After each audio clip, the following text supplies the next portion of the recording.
Hey, welcome back to our next video where we're going to talk about how gross margin does not equal profits. I want you to stop making this common mistake that I see small business owners making. Let's dive in so I can explain. Now, have you ever had a killer month of sales where you just knocked it out of the park, but the problem is you didn't have killer profits, and you're like, how on earth did I have such a great, awesome month, but yet at the same time as I really didn't in sales, but I really didn't make the profits that I should have?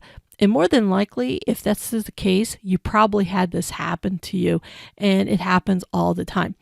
The problem was you were focused on gross margin and not on profits. Now, you didn't know you were doing that. You were doing it unintentionally, and I'm going to show you how that happened. But my goal is, how do I get you to start thinking about profits and not necessarily gross margin? Gross margin is extremely important for you to know and understand. I have a whole section of it in my course, but the reason is you've got to make sure you understand the relationship between gross margin and profits. Your gross margin is the potential profits that you can make before expenses. So it's the potential profits before your expenses. Remember, sales minus your cost of goods equals your gross margin. Sales minus cost of goods equals your gross margin. But yet, this is the calculation that actually matters when you get to final profits, and that is sales minus cost of goods minus expenses equals your final profit. So sales minus cost of goods minus expenses equals profit. Now keep in mind, your percentages are typically a percent of your sales.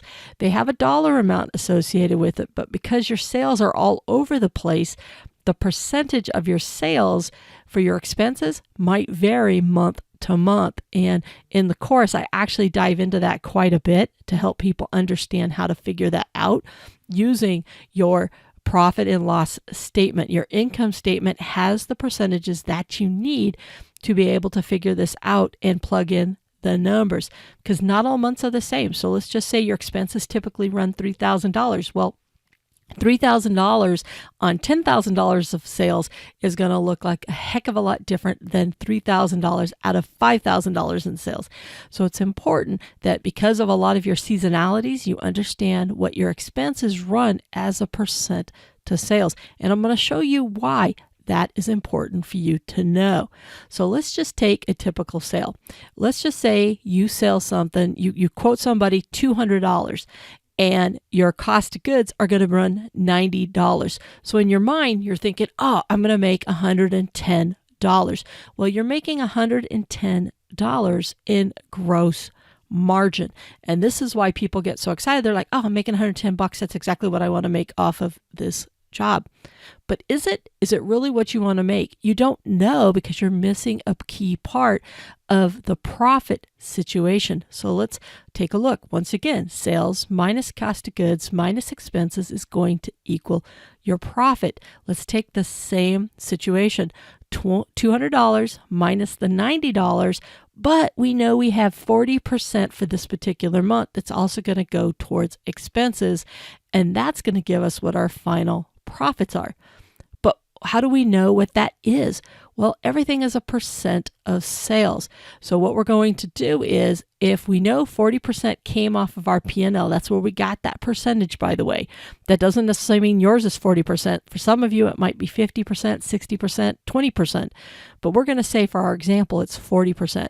We're going to take our 40%, which is what you see right here, right, times our sales of 200. So 200 times the 40% tells us that our expenses are probably going to eat up $80 of this job that we're going to have to set aside to pay our expenses.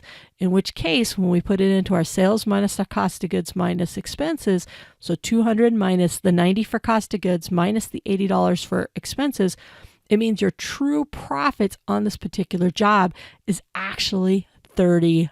All right. This is why it's important, because I don't want you to get so excited by the 110 if you don't even know how much of that 110 is going to have to be set aside for expenses. Is it going to be 100% perfect this way? No, but it's going to be a heck of a lot closer than you trying to pull numbers out your butt and try to figure out what it is that you need to set aside for your expenses. And all the numbers you need are in your profit and loss income statement. And that's one of those sections that I really dive into in our course to help you understand that better. Because you got to keep in mind, if your expenses eat up all of those gross margin dollars, you have little to no profit left. And that's what's causing you to be able to have these tremendous amounts of sales.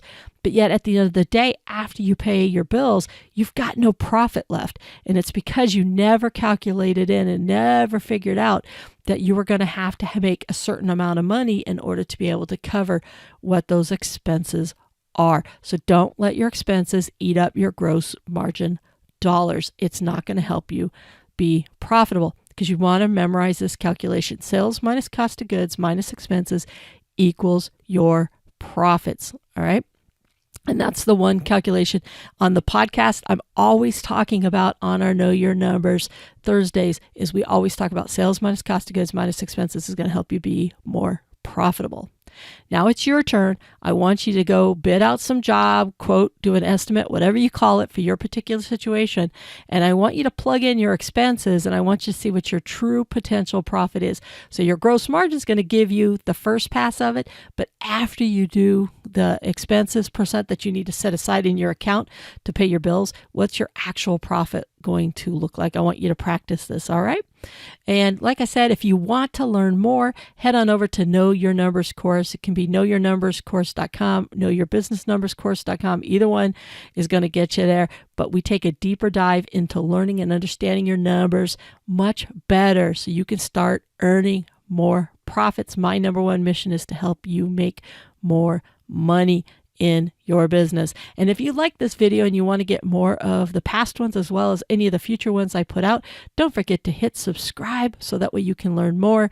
And you always can listen to the Local Small Business Coach podcast on your favorite podcast app on your phone. Take me on the go with you.